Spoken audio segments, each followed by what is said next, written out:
우리 앞뒤 좌우에 계신 분들과 인사하는데요, 이렇게 한번 인사하겠습니다. 잠도 좀 깰 겸 하이파이브를 탁 하면서 손뼉을 마주치면서 손뼉 소리가 크게 나야 됩니다. 잘 오셨습니다. 한 번 더 반갑습니다.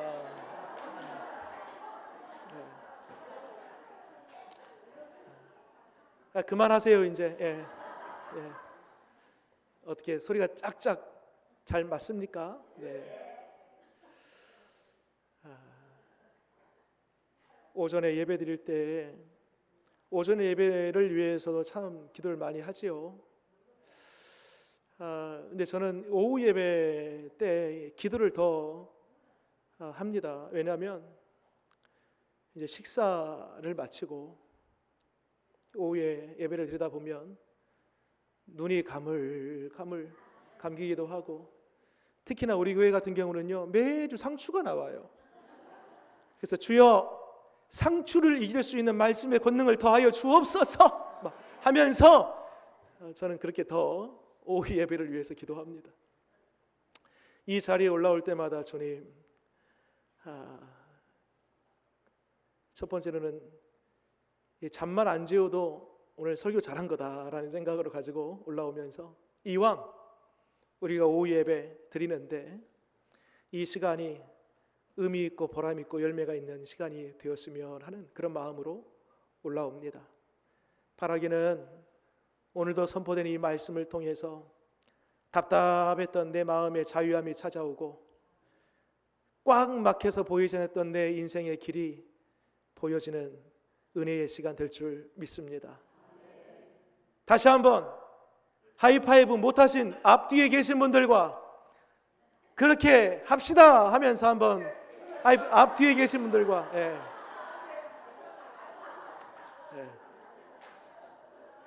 하이파이브를 하고 바로 주무시는 분들이 한 두 분 계세요. 또 하자마자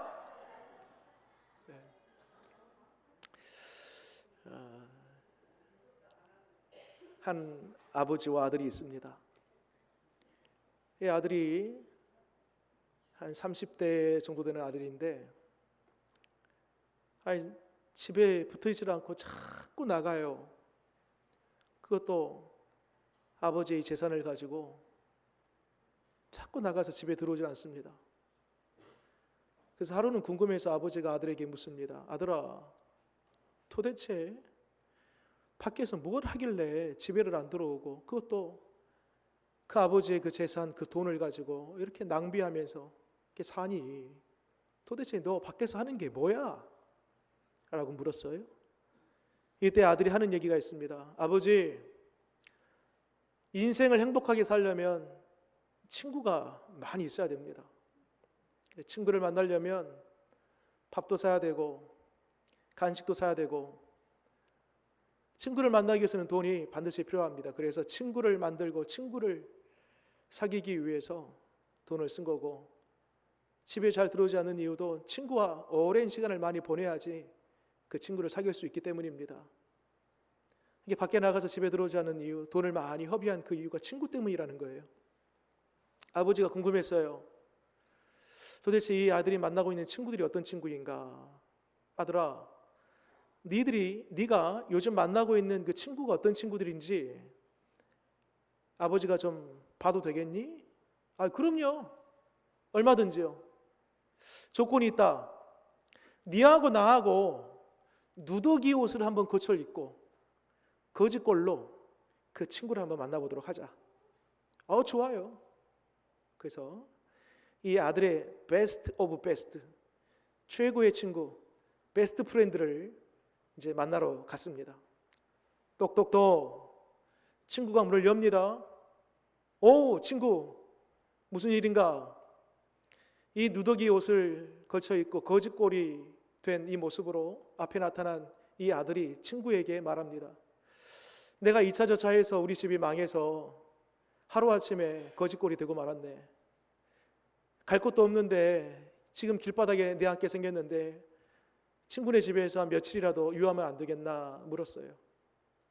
했더니 이 베스트 프렌드입니다. 최고의 친구, 그렇게 평소에 믿을 만한 친구가 이런 얘기를 합니다. 우리 집에는 방도 좁고 먹을 것도 없고 별별 핑계를 대면서 그만 문을 쾅 닫고 들어가 버립니다. 거절당한 것이죠. 두 번째 친구 집에 갔어요. 똑같이 말했어요. 똑같은 반응이 찾아옵니다. 세 번째 집, 네 번째 집, 그 아들이 지금까지 돈 들여서 시간 들여서 만났던 친구들이라고 생각했던 그 친구들이 다 이 친구를, 이 아들을 냉랭하게 대하는 것입니다. 진짜 친구가 없었던 것이죠. 이때 아버지가 이 아들에게 말합니다. 아들아, 이제는 아버지 친구를 한번 만나러 볼게. 똑같이 누더기 옷을 입고 거지꼴로 이 행세를 하면서 한번 아버지 친구 집을 한번 가보자.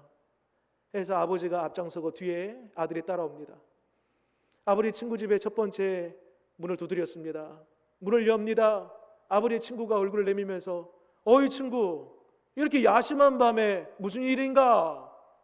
내가 이 저차에서 우리 집이 쫄딱 망해서 그 아들에게 좀 전에 아들 친구에게 했던 그 이야기를 똑같이 이 아버지 친구에게 합니다. 했더니 이 아버지 친구가요, 덥석 손을 잡는 거예요. 그러면서 어서 들어오게나. 우리 집에 방도 좁고 먹을 것도 필요가 없지만 그래도 며칠이라도 여기 거하면서 함께 살세. 그러면서 이 아들과 아버지가 이 친구의 집에 들어갑니다. 아버지 친구 집에 식탁에 앉았어요.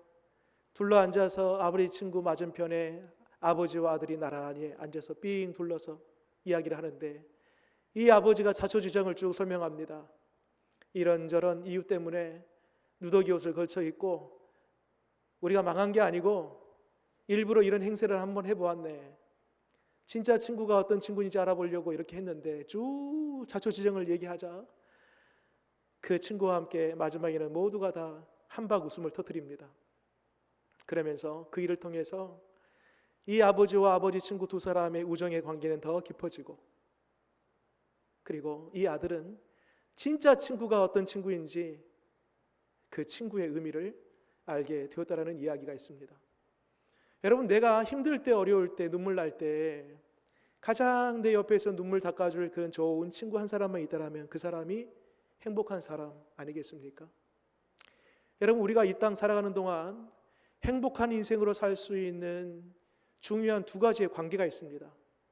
하나는 수직적인 관계예요. 말하자면 하나님과 나와의 관계, 이 위아래의 수직적인 관계가 원만하게 되어야지 행복이 찾아옵니다. 그런데 여러분, 이것과 더불어서 한 가지 더 플러스, 수평적인 관계, 옆에 있는 내 사람과 내가 만나는 사람, 내 이웃, 내 형제, 내 가족, 그 옆에 있는 그 사람과 수평적인 관계가 원활하게 되을 때에, 위로는 수직적으로 하나님과 옆으로는 사람과 수평적으로 이 두 가지의 관계가 원만할 때에 우리 인생은 행복이 찾아오는 것입니다. 지난 시간에 3장에서 때에 관한 이야기를 했습니다. 때, 날 때가 있고 죽을 때가 있고 뿌릴 때가 있고 거둘 때가 있고, 이 때에 관한 쭉 얘기를 하면서 그 때를 누가 주셨다고 했죠? 하나님이 주셨다고 했어요. 우리 인생의 모든 때, 지금의 때, 내일의 때, 계속 이어지는 모든 인생의 그 끝에, 그 마지막 때는 어떻게 마지막이 마무리된다고 했죠? 아름답게. 기억나십니까? 그래서 우리의 인생이 늙어가는 것이 아니라 아름답게 익어가는 것이다. 그게 성경에서 말하고 있는 우리를 향한 하나님의 마지막 때다라는 그런 말씀. 그래서 3장에서의 이야기는요, 수직적인 관계예요. 하나님과 우리의 관계, 이 수직적인 관계, 때를 주시고 그 때를 아름답게 하시는 그 주님과의 관계를 잘 해야 된다. 오늘 4장에서는요, 수평적인 관계입니다. 너와 나 사이의 관계를 어떻게 해야 되는지, 이 관계가 어떻게 될 때에 비로소 행복이 찾아오는지, 그 부분을 이야기하고 있는 이야기가 바로 오늘 4장의 말씀입니다. 자, 잠깐 들어보겠습니다. 오늘 4장에 쭉 말씀만 읽으면 이게 무슨 말인가, 이게 사실 이 전도서라는 책이 시가서이기 때문에 이게 이 말씀만 읽으면 이게 무슨 의미인지 잘 모릅니다. 맥락이 잘 잡히지 않아요. 오늘 말씀 보면 크게 세 부류의 사람이 나옵니다. 이것만 정리하면 말씀이 보이기 시작할 겁니다. 세 부류의 사람. 자, 첫 번째 부류의 사람은요, 어떤 사람이 나오냐면 최하층에 속해 있는 사람이에요. 솔로몬 시대에 노예 계층과 같은 사람들. 이 사람들은 매일 같이 눈물로 살아가는 인생입니다. 눈물 자국이 지워지지 않아요. 그런데 문제는 눈물이 나면 누군가 옆에서 그 눈물을 좀 닦아주면 위로가 되는데 눈물만 흘릴 뿐 누구도 위로하는 사람이 없습니다. 이 사람은 가슴을 치면서 이렇게 말합니다. 차라리 죽는 게 낫겠다. 차라리 내가 태어나지 않았으면 훨씬 더 좋았을 것을. 그 한탄의 소리를 바라는 사람들이 누구냐면 이 최하층에 속해 있는 사람들. 1절과 2절, 3절까지의 말씀입니다. 같이 한번 읽겠습니다. 4장 1절로 3절까지의 말씀입니다. 읽습니다. 내가 다시 해 아래에서 행하는 모든 학대를 살펴보았도다. 보라, 학대받은 사람들의 눈물이로다. 그들에게 위로자가 없도다. 그들을 학대하는 자들의 손에는 권세가 있으나 그들에게는 위로자가 없도다. 2절, 그러므로 나는 아직 살아있는 산자들보다 죽은 지 오랜 죽은 자들이 더 복되다 하였으며, 차라리 죽는 게 낫겠다. 난 지금 눈물 흘리고 어제도 흘리고 오늘도 흘리고 틀림없이 내일도 흘릴 터인데 그 눈물 마르지 않을 때에 누구라도 와서 눈물을 닦아줬으면 좋을 텐데 누구도 눈물을 닦아줄 사람이 없는 비참한 인생. 저 밑바닥에서 숨죽이며 살아가는 인생. 차라리 태어나지 않았으면 좋았을 것을. 3절 읽겠습니다. 이들보다도 아직 출생하지 아니하여 해 아래에서 행하는 악한 일을 보지 못한 자가 더 복되다 하였노라. 여러분 잘 따라오고 계시죠? 1절과 3절까지의 말씀 누구라고요? 솔로몬 시대 최하층에 속해 있는 빈민층, 노예계층, 이런 사람들을 가리킵니다. 자, 두 번째 계층이 나오는데 이 첫 번째 사람들보다는 조금 생활적으로는 나아요. 중간 계층에 속해 있는 사람들입니다. 이 사람들은 나름의 일을 합니다. 그런데 일을 열심히 하다 보니까 주변의 사람들이 시기해요. 끌어내리려고 해요. 그럼에도 불구하고 어금니 꽉 깨물고 고군분투하면서 최선을 다하여 열심을 다하여 살아가는 인생입니다. 그런데 문제는 열심히 살아가는데, 열심히 앞을 향하여 뛰어가는데 내가 지금 어디로 뛰어가는지 몰라. 땀 흘리면서 어딘가를 향해서 막 뛰어가는데 내가 지금 어디로 뛰어가나 목적도 없어요. 목적지도 없어요. 여러분 오해하지 마세요. 성경은 우리에게 성실을 강조합니다. 열심을 덕목으로 삼으라 말씀합니다. 성실과 열심, 근면, 최선을 다하는 것, 지당한 하나님의 우리를 향한 뜻입니다. 그런데 문제는 과육불급, 뭐라도 지나치면 문제가 반드시 터집니다. 열심을 내는데, 최선을 다하는데 그 속에 평온함이 없어요. 기쁨이 없어요. 읽어볼까요? 4절로 6절까지의 말씀입니다. 읽습니다. 내가 또 본즉 사람이 모든 수고와 모든 재주로 말미암아 이웃에게 시기를 받으니 이것도 헛되어 바람을 잡는 것이로다. 우매자는 팔짱을 끼고 있으면서 자기의 몸만 축내는도다. 두 손에 가득하고 수고하며 바람을 잡는 것보다 한 손에만 가득하고 평온함이 더 나으니라. 열심히 살아가요. 근데 마음에 평안이 없어요. 열심히 뛰어가요. 아침부터 밤늦도록 죽어라 일을 합니다. 근데 뭔지 모를 마음에 허무함이 찾아오고 평화가 없어요. 마음에. 생활은 되거든요. 이 사람들은 나름의 기술도 있고 경력도 있고 노하우도 있어요. 살아가는 방식이 있어요. 나름의 돈 냄새를 맡는다고 하죠. 어디에 가면 돈을 많이 벌 수 있다. 어디에 투자하고 어디에 손을 담그면 돈벌이가 된다. 이거 알아요. 눈치가 있는 사람입니다. 사회적인 센스를 갖고 있는 사람이죠. 그런데 열심을 내면 낼수록 내 속에 평화가 사라져요. 마지막 세 번째 부류의 사람입니다. 이 세 번째 부류의 사람은 이제 첫 번째 최하층의 사람, 두 번째 중간계층, 마지막 제일 꼭대기에 있는 상류층, 더 넘어서 최고층에 다다라 있는 사람입니다. 소위 이런 사람들을 가리켜서 우리는 성공한 사람, 출세한 사람이라고 부를 수 있습니다. 요즘 선거철이죠.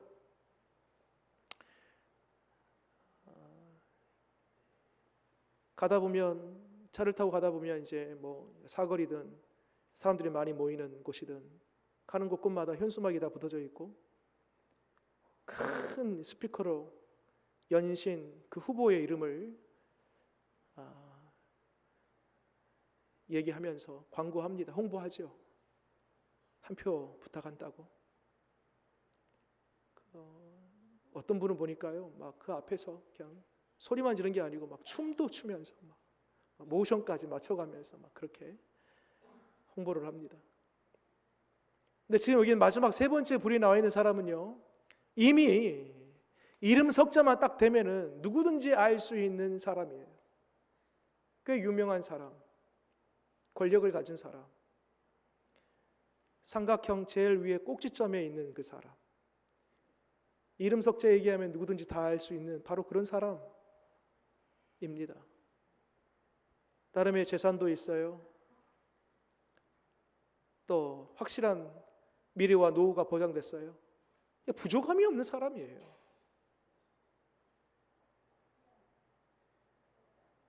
그런데 7절 말씀 보세요. 7절 말씀. 내가 또 다시 해 아래에서 헛된 것을 보았도다. 우리 8절은 같이 한번 읽어볼까요?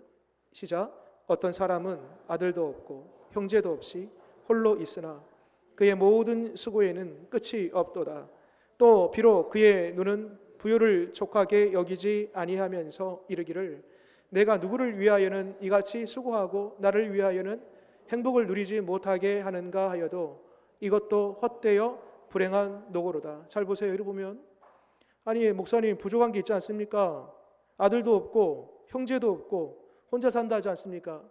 여러분 지금 이 사람이 형제도 없고 부모도 없고 남편도 아내도 자식도 없는 게 아니에요. 있어요. 있는데 그 사람들이 눈에 안 보여요. 우리 표현에도 안중에 없다라는 표현이 있지 않습니까? 뒤에 이어서 말씀 보세요. 8절 그 중간에 보니까 또 비록 그의 눈은 부요를 족하게 여기지 아니하면서 돈에 눈멀어서 욕심 때문에 자식이 있는데 자식이 눈에 안 보여. 남편과 아내도 있는데 그 사람이 눈에 안 들어와. 그냥 모든 것을 다 두루두루 갖췄거든요. 완벽한 사람이에요.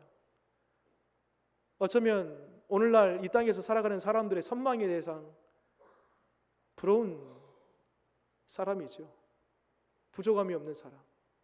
그런데 이 사람이 모든 것을 다 갖추었는데 저녁에 눈을 감고 잠을 청하려고 하면 뭔지 모를 그 외로움이 확 들어오는 거예요. 외로워. 이 세상에 혼자 덩그러니 남아있는 것 같고 누구도 내 속마음을 얘기할 수 있는 사람이 단 한 사람도 없는 것 같고 내 마음 편하게 말할 수 있는 사람, 기댈 수 있는 사람, 의지할 수 있는 사람, 함께 마음을 나눌 수 있는 사람이 단 한 사람도 없는 자신의 모습을 보면서 내가 지금 누구를 위해 살아왔나? 그 말로 다 표현할 수 없는 그 외로움이 그 밤마다 찾아오는 거예요. 우리가 볼 때는 야, 이 사람 성공 있고 출세 있고 이름 석자 되면 모두가 다 알 수 있는 유명한 사람, 모든 것을 다 두루두루 갖췄는데 뭐가 부족할까? 여러분, 심리적으로요, 이런 사람들이 가지고 있는 심리가 이런 심리입니다. 내가 업적을 많이 쌓으면 내 자아가 실현되고 사람들이 나의 업적을 보면서 나의 모습을 인정해 주면서 나의 가치를 드러낼 수 있다, 입증할 수 있다. 그러다 보면 결과적으로 나의 행복이 찾아올 것이다. 말하자면 자기의 부, 자기의 명성, 자기의 권력, 이와 같은 세상적인 그 힘을 쌓으면 쌓을수록 자아를 실현하고 사람들로 하여금 나는 필요한 사람이구나, 자기의 가치를 입증하면서 결과적으로 행복해질 것이다 라고 생각하는 심리가 있는 것입니다. 그러나 오늘 8절 끝에 뭐라고요? 8절 끝에 이것도 헛되어 불행한 노고로다. 여러분, 지금 이 전도서를 누가 쓰고 있어요? 전도서를 지금 이 쓰고 있는 저자가 누구예요? 솔로몬이죠. 여러분, 지금 7절에서 8절에 해당된 내용은 솔로몬의 이야기입니다. 더 가질 사람이 없어요. 솔로몬보다 더 높은 사람이 없어요. 모든 것을 다 가졌고 모든 것을 다 누리면서 그 정점에 다다라 있는 사람이 바로 솔로몬입니다. 그런데 솔로몬이 저녁에 눈을 감고 잠을 청하려다 보면은 뭔지 모를 외로움이 찾아옵니다. 아니, 나보다 더 높은 사람, 나보다 더 가진 사람, 나보다 더 많은 사람이 없는데 뭔지 모를 그 외로움. 여러분, 이 말씀은 솔로몬의 이야기입니다. 자, 첫 번째부터요, 세 번째 다다른 그 계층의 이 세 부류를 가만히 생각해 보세요. 최하층에 있는 사람, 중간계층, 최고의 계층, 상류계층. 성경은요, 어떤 부류에 속해 있든지 간에 별반 차이 없다. 어떤 처지, 어떤 환경, 어떤 위치, 어떤 계층에 있든지 간에 모두가 다 해 아래 그 헛되고 헛된 불행함을 다 안고 살아간다. 가졌다고 해서 혹은 덜 가졌다고 해서 이 사람이 높다고 해서 낮다고 해서 유명하다고 해서 무명하다고 해서 그 처지와 형편과 상태에 따라서 이 사람이 불행하고 행복한 것이 아니고 그런 것은 상관없다. 진짜 행복이 뭐냐 그러면 이제부터 중요합니다. 여러분, 지금 여기에 예배드리는 여러분들 처지와 형편도요 다 각기 다릅니다. 알려진 사람, 그렇지 않는 사람, 가진 사람, 덜 가진 사람, 배운 사람, 못 배운 사람 다 처지가 다 달라요. 그런데 성경은 모두가 다 같다라는 거예요. 진짜 행복이 뭐냐? 진짜 행복. 그것은 보이는 것이 있고 없고 높고 낮고의 차이가 아니고 진짜 행복. 솔로몬이 오늘 그 이하의 말씀 보면 그 행복의 비결을 밝힙니다. 그것은 먼저 삶의 방식을 바꾸라는 겁니다. 한마디로 저를 같이 한번 따라서 한번 해보겠습니다. 가장 가까이 있는 사람이, 좀 더 크게, 가장 가까이에 있는 사람이, 옆에 사람 보면서요, 가장 가까이에 있는 사람이 가장 소중하다.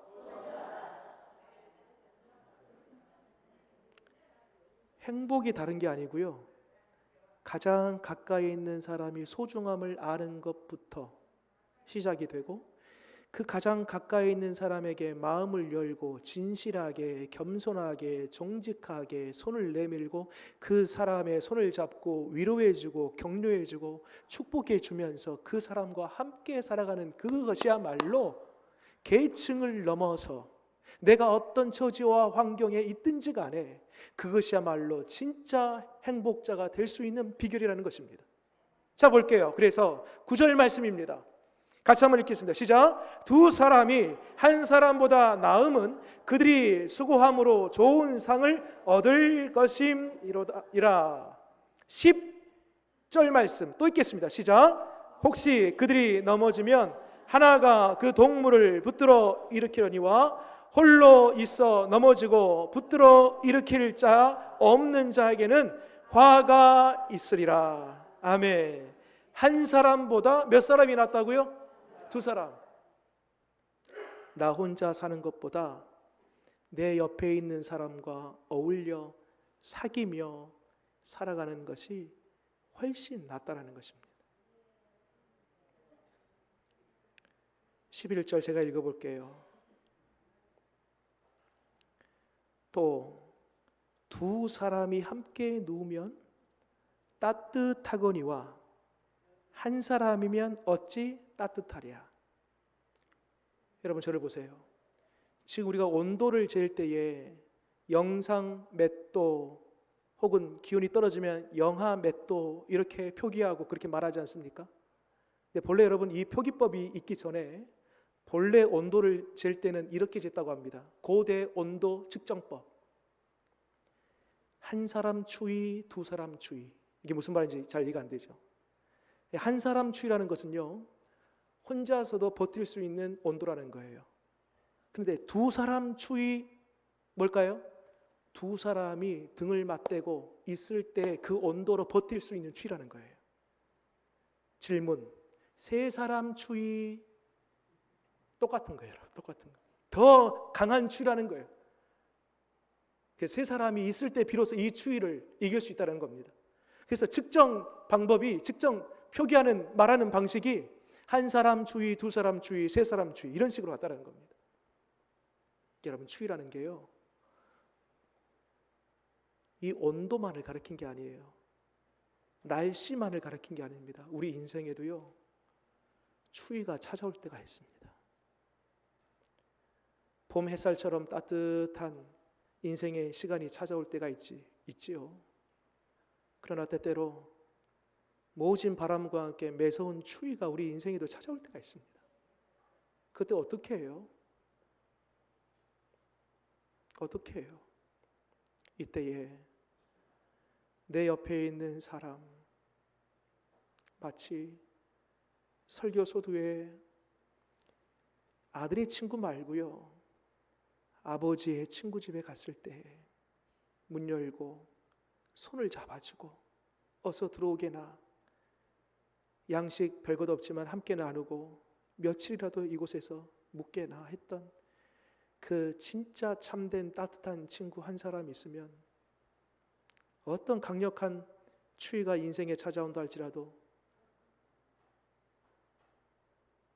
봄에 눈 녹듯 그 추위가 물러가고 녹아지지 않겠습니까? 여러분 이것이 행복이라는 것입니다. 마지막으로요 12절 말씀 같이 한번 읽고 마치도록 하겠습니다. 한 사람이면 패하겠거니와 두 사람이면 맞설 수 있나니 세 겹줄은 쉽게 끊어지지 아니하느니라. 아멘. 질문 드려볼게요. 말 한 필이 끄는 힘을 가리켜서 일마력이라고 합니다. 일마력. 자동차 보면은 뭐 100마력, 200마력, 300마력 그 엔진에서 뿜어나오는 그 힘을 그렇게 표현하지 않습니까? 자, 말 한 마리가 끌 수 있는 그 힘이 1마력이라고 했어요. 그러면 말 두 마리가 끄는 힘은 몇 마력일까요? 갑자기 3이 왜 나오죠? 1 더하기 1은 2마력이잖아요. 2마력. 그런데 만약 말이 같은 방향으로 뒤에 하나의 짐을 이 두 마리의 말이 딱 묶어서 한 짐을 끌고 가는데 같은 방향으로 갔을 때에 이 두 마리에서 나오는 마력은 여러분 놀라지 마십시오. 약 8마력에서 10마력이 나온답니다. 별로 안 놀랄 줄 알았어요. 저는 항상 여러분들 안 놀란 거 보고 저는 항상 놀랍니다. 말 2마리면 2마력이 나와야 되는데 2마리 합쳐놨더니 같은 방향으로 끌 때에 7마력에서 많게는 10마력까지 나온다. 놀라운 일입니다. 한 사람이면 패하겠거니와 2사람이면 넉넉히 이기는 것입니다. 한 사람이면 내 인생의 추위에 꽁꽁 얼어붙을 수밖에 없지만 내 옆에 한 사람이 더 있으면 그 추위는 물러가게 되어 있는 것입니다.